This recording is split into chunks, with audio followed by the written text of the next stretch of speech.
Make room for the life you want. Write that down for me, please. Make room for the life you want. Here's what I realized. We are in a acquisition type society. Acquire more, accumulate more, get more, get more, get more, get more. And we're always trying to get more in. The problem is we never push what's already on our plate off to be able to take more in. How many of y'all are already overworked? Got way too many priorities. Hello, right? Come on, somebody say, oh yeah, right? You got to learn how to push some stuff off of your plate. What's on your plate that doesn't need to be there anymore? What's on your plate right now that needs to be pushed to the side because you're in a new season? What's happening in your life right now, and you still got stuff, you know how we as adults, I said all adults are big kids, but it amazes me how we can tell kids, you got too much on your plate, put that back. You're not going to eat all that, right? But we put way too much on our plate every day and expect to get it done. And we sabotage ourselves every day in terms of how we leverage and utilize our time. Number 2, prioritize of the things that are left in your life, the things that really count and the things that really matter. Prioritize what's important. During the course of pulling off Full Throttle, I got requests for a lot of stuff. Guess what I had to say? No. Learn how to say no, or learn how to say later. I'm interested, I'm committed, I like what you're doing, but I can't do it right now. Well, if you can't do it now, then we can't. Okay, well, I'm sorry. Catch me on the next go around. Does that make sense? Saying yes to everything dilutes your power. Does that make sense? Because you have what's called divided focus. We're spending so much time. Oh, I'm going to give 3% of my energy to that, and 3% of my energy to that, and 7% of my energy to that. And nothing gets 100% of your attention. Have strong, compelling reasons why. Here's what I've learned. Write this down. When the why is strong enough, the what doesn't matter and the how shows up. I'm going to say that again. When the why is strong enough, the what does not matter and the how shows up. So instead of focusing so much in your goal achievement efforts on what you want in life, I'm going to challenge you to focus on why it is that you really want it. Because your why is your bread when you get hungry because you're worn out from trying. Because here's the truth that most successful people won't admit from the platform. Striving is exhausting. You get tired striving to become successful. That's why most people are miserable. They lead boring lives.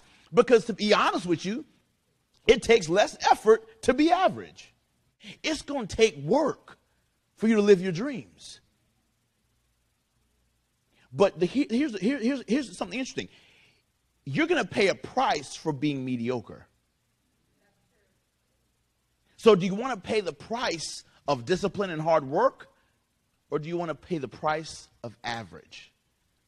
Jim Rohn said it better. All of us will suffer 2 pains in life, the pain of discipline or the pain of regret.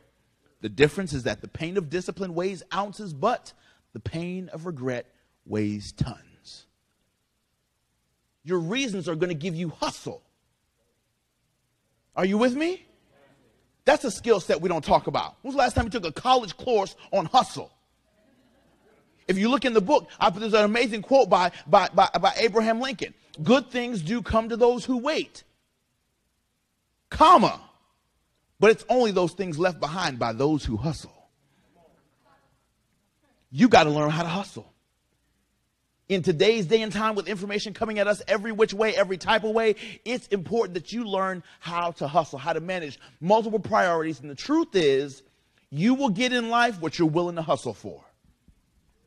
Execute first, feel second. Execute first, feel second. Stop waiting for the feeling to come before you take action. Stop waiting to feel motivated. Stop waiting to feel productive. Stop waiting to feel romantic. Stop waiting to feel philanthropic. Stop waiting for the feeling to come before you execute. Execute first and let the feeling show up. People say, oh, well, motivation is the cause of action. And yes, at the very surface level of understanding motivational psychology, motivation is the cause of action. But when you really go deep in the study of human motivation, you understand that motivation is also the result of action. How many of y'all in this room have ever woke up in the morning and you didn't feel like exercising, but you knew you needed to? So you put on your sneakers and you put on the stuff, whatever, and then you get out there and you get your body moving, and after about 10 or 15 minutes, what happens? You all of a sudden feel like being engaged. Does that make sense? You feel like working out. The feeling catches up to your execution.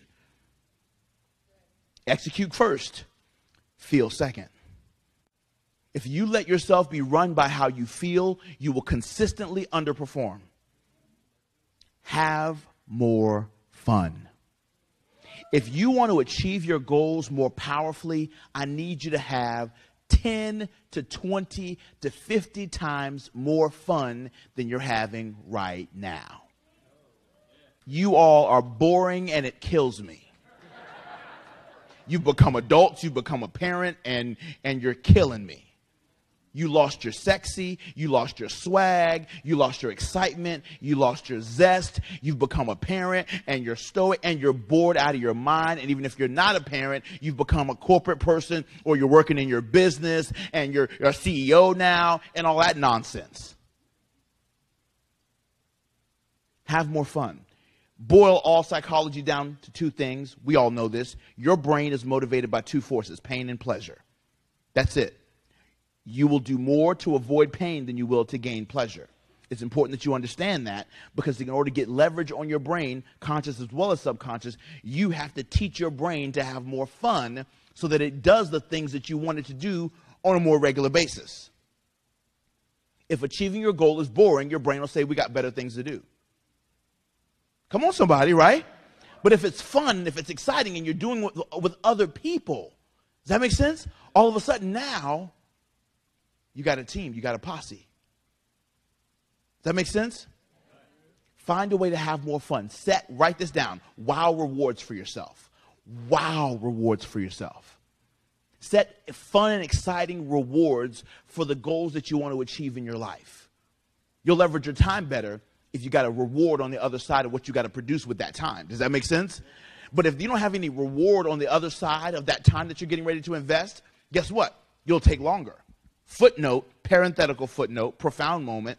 A task will swell to fit the time allotted. Have you ever heard, you've heard of Parkinson's law, expenses rise to meet income, right? Okay, so you take that same principle and you apply it to time. A task will swell to fit the time allotted. So if you say it's going to take me a year to get my book out, guess how long you're going to take? You're going to take a good old year, every bit of it.